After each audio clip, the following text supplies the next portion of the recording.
आपका एक बार फिर से स्वागत है।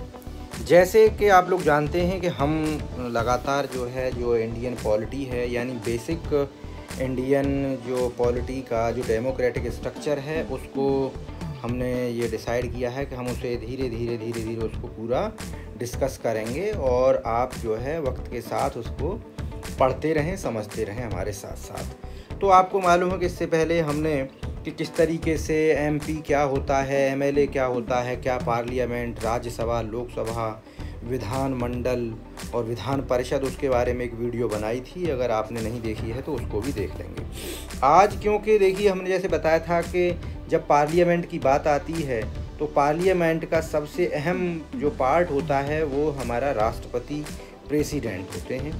तो आज हम प्रेसिडेंट के बारे में डिस्कस करेंगे कि प्रेसिडेंट, आप लोगों ने सुना होगा कि प्रेसिडेंट का इलेक्शन कैसे होता है, और कुछ प्रेसिडेंट की स्पेशल पावर्स की, शक्तियों की बात भी हम करेंगे कि प्रेसिडेंट किस तरीके से अपॉइंट होते हैं और उनकी क्या क्या कुछ शक्तियां हैं और क्या क्या उनकी अनिवार्यता हैं, तो वो हम डिस्कस करेंगे।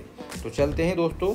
देखिए, जैसे हमने पहले ही बताया था कि संसद होती है, संसद होगी, एक भारत में एक पार्लियामेंट होगी, ये किस आर्टिकल में डिस्कस किया गया, ये आर्टिकल 79 में डिस्कस किया गया है। फिर उस संसद में जो है एक राज्यसभा होगी, ये आर्टिकल 80 में, और लोकसभा होगी, ये आर्टिकल 81 में, और भारत का एक राष्ट्रपति होगा, ये आर्टिकल 52 में डिस्कस किया गया है।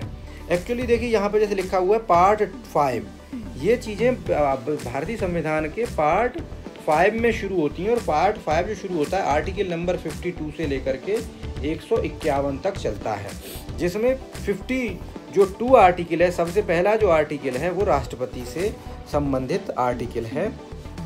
यहाँ से एक चीज़ क्लियर समझिए कि संसद, कभी कभी पूछ ले संसद के भाग क्या हैं, तो संसद इन 3 चीज़ों से मिलकर के बनती है, यानी राज्यसभा, लोकसभा और राष्ट्रपति। मैंने आपको पहले ही बता दिया था कि हमारी जो देश में है वो क्या है, बाई कैमरल सिस्टम है, 2 सदनीय प्रणाली है। क्या है हमारे यहाँ पर, बाई कैमरल सिस्टम है, 2 सदनीय प्रणाली है, यानी राज्यसभा भी होगी, लोकसभा भी होगी। राष्ट्रपति का जो डिस्कशन है हमारे संविधान में आर्टिकल नंबर 52 से लेकर के 61 तक किया गया है। हम यहाँ पर सभी आर्टिकल्स को डिस्कस नहीं करेंगे, हम मेन चीज़ें वो जानना चाहते हैं जो एक नॉर्मल इंसान को, एक जो है भारतीय नागरिक को मालूम होना चाहिए, चाहे वो पढ़ा लिखा हो या नहीं पढ़ा लिखा हो, उसको इतनी नॉलेज तो होनी चाहिए अपने लोकतंत्र के बारे में। तो देखिए, राष्ट्रपति जो है ये कहलाता है भारत का प्रथम नागरिक। आप लोगों ने सुना होगा फर्स्ट पर्सन, ठीक है ना, प्रथम नागरिक कहलाता है। वैसे ही ये जो है हमारे देश का संवैधानिक प्रधान होता है। संविधान में क्या कहा गया है कि हमारे देश का जो प्रधान होगा वो राष्ट्रपति होगा, लेकिन वास्तविक प्रधान जो है, वास्तविक प्रधान कौन होते हैं, प्रधानमंत्री। वास्तविक प्रधान हमारे प्रधानमंत्री होते हैं।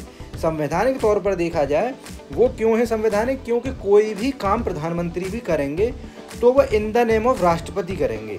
वो जो भी बड़े डिसीजंस लेंगे, कोई नया कानून बनाएं, किसी देश के साथ कोई समझौता करें, कोई संधि करें, किसी देश के साथ कोई रिलेशन बनाएं, जितने भी MOUs, मेमोरेंडम साइन होंगे, करेंगे हमारे प्रधानमंत्री। लेकिन किस तरीके से होंगे कि हमारा देश के राष्ट्रपति ऐसा करना चाहते हैं। तो संवैधानिक प्रधान कौन है हमारे देश के, राष्ट्रपति हैं, लेकिन वास्तविक प्रधान यानी एग्जीक्यूटिव प्रधान जो हैं वो फाइनली प्रधानमंत्री होते हैं। तो जैसे मैंने कहा कि हमारे देश का एक राष्ट्रपति होगा, ये आर्टिकल 52 में डिस्कस किया गया है। फिर आर्टिकल 53 में बताई गई हैं उसकी संवैधानिक शक्तियाँ। तो इसमें बहुत ज़्यादा आपको डिटेल में जाना नहीं है कि ये जो हैं ऑफिशियल एग्जीक्यूटिव होते हैं संवैधानिक, लेकिन रियल एग्जीक्यूटिव जो है हमारे प्रधानमंत्री होते हैं, क्योंकि हर काम प्रधानमंत्री करते हैं। आप जानते हैं कि प्रधानमंत्री हमारे बहुत पावरफुल होते हैं। तो देखिए, मेरा जो बेसिक आपको बताने का टारगेट है यहाँ पर, वो मुझे बताना था आपको कि राष्ट्रपति का इलेक्शन कैसे होता है। जैसे आपने पहले ही हेडिंग देखी, इलेक्शन ऑफ द प्रेसिडेंट। तो प्रेसिडेंट का इलेक्शन के बारे में जो डिस्कस किया गया है वो आर्टिकल 54 में किया गया है, आर्टिकल 54 में यानी 54 में किया गया है। अब देखिए, ये इलेक्शन कराता कौन है, तो हमारा ये इलेक्शन राष्ट्रपति का कराता है election commission of India, ECI election कराता है, election commission of India election कराता है। इलेक्शन होता कहाँ से है, इसके लिए एक निर्वाचक मंडल होता है, जिसे कहते हैं इलेक्टोरल कॉलेज, निर्वाचक मंडल होता है। निर्वाचक मंडल में कौन कौन लोग होते हैं दोस्तों, ये कॉमन इंसान को नहीं पता होता, कॉमन पर्सन को ये पता होनी चाहिए। एक आप देश के जागरूक नागरिक होने के नाते ये बेसिक चीज़ें आपको पता होनी चाहिए कि निर्वाचक मंडल यानी राष्ट्रपति को कौन कौन लोग इलेक्ट करते हैं। तो देखिए, राष्ट्रपति को जैसे हम MLA MPs को इलेक्ट करते हैं, इवन हमारे प्रधानमंत्री भी किसी न किसी संसदीय क्षेत्र से चुन करके जाते हैं। खैर वो हो सकता है राज्यसभा के मेंबर भी हो सकते हैं। तो जैसे हम MP MLAs को डायरेक्टली चुनते हैं, तो वैसे राष्ट्रपति डायरेक्टली नहीं चुनते। उनको कौन चुनते हैं? संसद के दोनों सदनों के मेंबर। संसद के दोनों सदनों के मेंबर यानी लोकसभा के MP भी और राज्यसभा के MP भी होंगे इस निर्वाचक मंडल के सदस्य। और कौन कौन होंगे? विधानसभा के MLA होंगे, विधान परिषद के MLA नहीं होंगे। क्यों नहीं होंगे दोस्तों विधान परिषद के MLC? विधान परिषद के MLC इसलिए नहीं होंगे दोस्तों, हिंदी में इन दोनों को ही विधायक कहते हैं। दोस्तों दोनों को ही हिंदी में मैंने लास्ट वाली वीडियो में बताया भी था कि चाहे MLC हो या MLA हो, इसको कहते हैं विधान सभा के मेंबर को कहते हैं MLA, member of legislative assembly. Vidhan Parishad के मेंबर को कहते हैं MLC, member of legislative council. लेकिन हिंदी में दोनों को विधायक कहते हैं। तो निर्वाचक मंडल के सदस्य कौन कौन होते हैं? लोकसभा के MP, राज्यसभा के MP और विधानसभा के MLA। इनमें भी कुछ अंतर है, सब नहीं होते। कौन होते हैं? निर्वाचित सदस्य। यहाँ देखिए दोस्तों, गौर करने वाली है, निर्वाचित सदस्य राज्यों तथा केंद्र शासित प्रदेशों की विधानसभाओं के निर्वाचित सदस्य। यानी क्या कह रहे हैं कि लोकसभा के भी जो जितने वो MP सिर्फ भाग लेंगे राष्ट्रपति के निर्वाचन में, जो इलेक्ट होकर के जाते हैं, जिनको जनता इलेक्ट करती है। क्यों? क्योंकि जैसे देखिए, अगर आपने मेरी वीडियो लास्ट नहीं देखी है, मैं इसमें लिंक दे दूंगा, आई बटन पर क्लिक करके आप उस वीडियो को देख सकते हैं। मैंने उसमें बताया था कि भारत में वैसे तो 552 होते थे MPs लोकसभा में, 2 MPs अब ख़त्म कर दिए गए, 550 रह गए। क्योंकि एंग्लो इंडियन का जो कोटा होता था वो भारत सरकार ने अब जो है ख़त्म कर दिया। अब 550 में से 543 का इलेक्शन होता है, ठीक है ना। तो ये जो 543 हैं, ये क्योंकि इलेक्टेड हैं, ये पार्ट लेंगे। जो पहले 2 एंग्लो इंडियन होते थे वो भाग प्रेसिडेंट के इलेक्शन में नहीं लेते थे। उसके अलावा देखिए, जब राज्यसभा की बात आती है तो राज्यसभा में कितने मेंबर हैं आज की डेट में? 250। 250 में से 238 इलेक्ट होकर के आते हैं, जबकि जो 12 मेंबर हैं उन्हें हमारे राष्ट्रपति नॉमिनेट करते हैं। तो ये जो 12 नॉमिनेट मेंबर हैं, ये राष्ट्रपति के इलेक्शन में भाग नहीं लेंगे। ध्यान देने की चीज़ है, यानी कौन भाग लेंगे? 238 भाग लेंगे। उसके अलावा जो राज्य और केंद्र शासित जो विधानसभाएं हैं, उनके निर्वाचित सदस्य।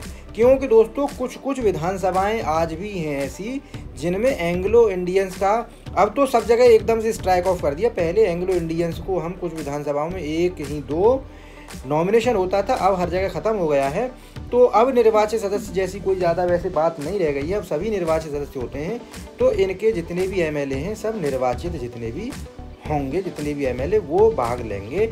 यानी जो राष्ट्रपति के जो इलेक्शन में जो बनेगा आपका निर्वाचन मंडल, वो क्या बनेगा? 543 लोकसभा के MP, 238 राज्यसभा के MP और उसके बाद में आपके जितनी भी विधानसभाएं हैं आपकी, चाहे वो यूनियन टेरिटरीज हों या स्टेट हों, उनके निर्वाचित सदस्य ये इलेक्टोरल कॉलेज में आते हैं। फिर बात आती है कि इलेक्शन होता कैसे है। तो देखिए, इलेक्शन जो होता है, इसके राष्ट्रपति के इलेक्शन को देखिए कहते हैं, ये सादा इलेक्शन नहीं होता, ये होता है सिंगल ट्रांसफरेबल वोटिंग सिस्टम। हम जो आप लोग इलेक्ट करते हैं वो क्या होता है? वो होता है फर्स्ट पास्ट दी पोस्ट। वो क्या होता है? फर्स्ट पास दी पोस्ट। वो ये मैनर में इलेक्शन होता है। यानी उसमें क्या होता है कि बस जो पिछले वाला है उसको पास कर दो, उससे 1 वोट ज़्यादा ले आओ। लेकिन यहाँ पर जो इलेक्शन होता है वो कैसे होता है? Single transferable voting system. अब देखिए ये क्या है, ये समझने वाली बात है कि सिंगल ट्रांसफरेबल वोटिंग सिस्टम क्या होता है। दोस्तों यहाँ पर होता ये है कि अगर फॉर एग्जाम्पल 3 कैंडिडेट खड़े हुए हैं A, B, C, तो जितने मेंबर्स हैं उनको सभी तीनों कैंडिडेट्स को वोट करने का अधिकार होता है। तीनों कैंडिडेटों को वोट देंगे, लेकिन वो देंगे या नहीं देंगे, उनको वो एक को भी दे करके छोड़ सकते हैं और तीनों को भी दे सकते हैं। तो देंगे तीनों को कैसे? तीनों को वो प्रेफरेंस देंगे, इसीलिए कहा गया सिंगल ट्रांसफरेबल, यानी वोट ट्रांसफरेबल होता है। यानी मैं पहले फॉर एग्जाम्पल मैं वोटिंग कर रहा हूँ, मैं A को पहले नंबर पर चाहता हूँ कि A बने, बी को मैं चाहता हूँ दूसरे नंबर पे तो उसे 2 नंबर दूंगा, और अगर सी को चाहता हूँ तीसरे नंबर पे तो तीसरा नंबर दूंगा। उसके अलावा कोई दूसरा कैंडिडेट हो सकता है, वो चाहता है कि बी पहले नंबर पे आए तो वो पहले को बी देगा। जैसे देखिए यहाँ पर, जैसे ये यहाँ पे मानिए कि ये 4 वोट थे, 1 2 3 4 लोगों ने वोट डाला ए बी सी को। यहाँ देख रहे हैं पहले और दूसरे और चौथे की प्रेफरेंस था ए, लेकिन लेकिन तीसरे वाला क्या चाहता था कि बी का पहला प्रेफरेंस था उसका, कि बी वाला जीते। अब सिंगल ट्रांसफरेबल होता कैसे है, तो देखिए इस तरीके से काउंटिंग होती है। पहले पहले एक नंबर पर प्रेफरेंस किसको ज़्यादा मिला है वो वोट काउंट होंगे, यानी एक नंबर के काउंट होंगे। अब जैसे यहाँ पर देख रहे हैं, पहला केस देख लीजिए। पहले केस में क्या हुआ कि आपका पहला जो वोट है, पहले अकेले कैंडिडेट को पहले प्रेफरेंस में 3 लोगों ने वोट किया, तो इनको हो गए पहले प्रेफरेंस के 3 वोट। बी वाले के पहले प्रेफरेंस में सिर्फ 1 वोट, यानी ए वाला जीत गया। लेकिन अगर दूसरा केस देख लें, दूसरा केस यानी दूसरे राउंड की काउंटिंग कब होगी कि देखिए पहले ए को पहले नंबर पर प्रेफरेंस कितने ने दिया, 2 ने, बी को भी 2 लोगों ने दिया, यानी अब हो गया टाई। अब क्या होगा, अब दोनों की दूसरे नंबर की वोट काउंट की जाएंगी, तो दूसरे नंबर पर प्रेफरेंस कितना मिला है, तो दूसरे नंबर पर प्रेफरेंस क्या मिला है, ए को 2 लोगों ने दिया है, जबकि बी को सिर्फ 1 इंसान नहीं दिया है। तो इस केस में भी कौन जीत जाएगा, A is the winner, A is the winner, this is the case. तो इस तरीके से होता है single transferable election voting system में। आते हैं कुछ जो राष्ट्रपति का जो देखिए टेन्योर है, सब लोग जानते हैं, इतना तो सभी लोगों को पता है, राष्ट्रपति का टेन्योर 5 साल का होता है। और जो एलिजिबिलिटी क्या है कि वो भारत का अगर पुनर्विचार इलेक्शन के होने, री इलेक्शन के केस में वो कितनी भी बार भी इलेक्ट हो सकता है भारत का प्रेसिडेंट। कोई यहाँ पर कंडीशन नहीं है कि कितनी बार इलेक्ट होगा, कितनी बार भी इलेक्ट हो सकता है। और सिर्फ हमारे डॉक्टर राजेंद्र प्रसाद ही ऐसे एकमात्र व्यक्ति हैं जो 2 बार भारत के राष्ट्रपति बने हैं। अच्छा, उसके बाद में राष्ट्रपति की योग्यताएं कुछ हैं कि भारत का नागरिक हो, मेन है कि वो 35 वर्ष का होना चाहिए, ना कितनी एज का होना चाहिए, 35 वर्ष। आपको जैसे हमने बताया था, लोकसभा का मेंबर होने के लिए 25 साल उम्र होनी चाहिए, राज्यसभा का मेंबर होने के लिए 30 साल उम्र होनी चाहिए, लेकिन राष्ट्रपति के लिए 35 साल।